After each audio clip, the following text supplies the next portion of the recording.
Picture this. It's January 2026, and in the dead of night, a covert mission takes down a world leader in less than 5 minutes. Today, we're going to break down a really detailed hypothetical scenario that explores not just how an operation like that could unfold, but more importantly, why. So, let's dive in. Okay, right off the bat, I need to make something super clear. Everything we're about to cover comes from a fictional what-if scenario. This is us exploring a story set in the near future, not reporting on something that has actually happened. Got it? Good. All right, so our story kicks off in the middle of the night with a mission that has a pretty serious code name, Absolute Resolve. And the target? Well, it's the very top of the Venezuelan government. So the source paints this picture of a raid that is just executed with terrifying precision. First up, you've got stealth helicopters flying just 100 feet off the water, totally invisible to radar. Next, bam, a cyber attack hits, and the entire capital city, Caracas, is plunged into total darkness.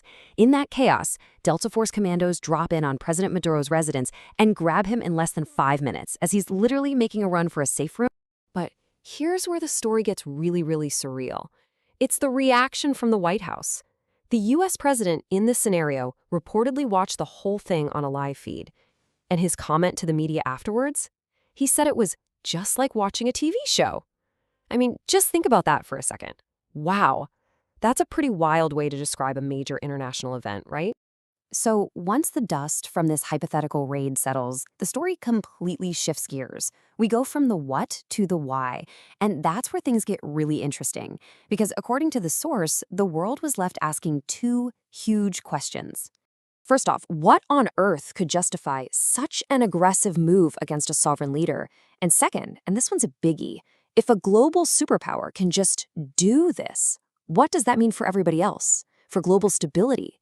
For the whole idea that a country gets to be in charge of its own affairs? Okay, so let's tackle that first question. The official reason given in this scenario, well, it wasn't about politics or power, at least not publicly. The justification for Absolute Resolve was, believe it or not, all about drugs. See, the story goes that President Maduro had been indicted in New York on some really serious charges. We're talking narco-terrorism. The official line was that he was a major player in a conspiracy to flood the U.S. with hundreds of metric tons of cocaine every single year. But this is where the source starts to pull at the threads of that official story. It makes you ask a pretty simple question. If this was really about stopping drug trafficking, was Venezuela even the main target they should have been looking at? And the source backs this up with some pretty eye-opening data. For instance, back in 2018, Guatemala was estimated to be exporting around 1,400 metric tons of cocaine. Now compare that to the 250 tons they were pinning on Venezuela. That's a huge difference, right? It really makes you wonder why Venezuela was the focus when other countries were allegedly trafficking so much more. So, okay, if the drug angle feels a little shaky, what was the real reason? Well, according to the source, the answer is simple, and it's one word: oil. And to get why oil is such a big deal here, you have to understand the sheer scale we're talking about. Venezuela is sitting on the largest proven crude oil reserves on the entire planet, more than Saudi Arabia and Iran combined. We're talking over 300 billion barrels. That is a staggering amount. It's basically a fifth of the entire world's known supply, all in one place. And this isn't some new thing, right? The source lays out this long, tense history over Venezuela's oil. For a long time, U.S. companies were deeply involved. But things soured in the early 2000s when President Hugo Chavez came to power. He basically nationalized the whole industry, kicked out the foreign companies, and, well, that's when years of U.S. sanctions and a really frosty relationship kicked in. But the source claims the real motive, the smoking gun, came out in this absolutely stunning quote attributed to the U.S. president the day after the raid. He allegedly called Venezuela's control over its own oil the greatest theft in the history of America, basically saying the real goal was to take back the oil he felt belonged to America. I mean, you can't get much clearer than that. So, motives aside, what about the legality of all this? The source dives deep into whether an operation like this could ever be considered, well, legal. And the verdict from the source is pretty clear. This hypothetical raid broke the law on two massive levels. First, on the home front, it completely sidestepped the U.S. Constitution's rule that Congress has to approve a war. And on the world stage, it just shattered the UN Charter's most basic rule. You can't use military force against another country's sovereignty. So yeah, a clear violation on both counts. Now, in this story, the administration tries to play it cool. They frame the raid as just a law enforcement function, a simple arrest. But the source points to one little number that kind of blows that argument out of the water.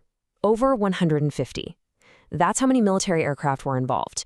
I mean, seriously, does it really take a small air force, a citywide blackout, and airstrikes to arrest one guy?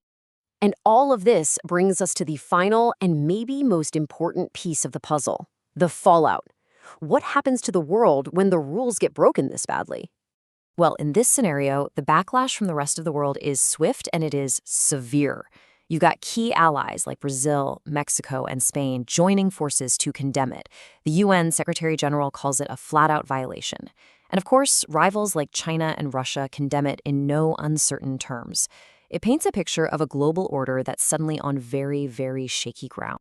And this leads observers in the source material to come up with a new term for what happened: New Age colonialism. And the idea behind it is pretty simple and pretty chilling. It's a modern take on colonialism. You're not invading to settle the land. You're invading to take control of another country's vital natural resources. And that really leaves us with the huge central question of this whole hypothetical scenario. It's a question that's so much bigger than just this one story, and it really cuts to the heart of how our world works. What happens when the most powerful players on the board just decide the rules don't apply to them anymore?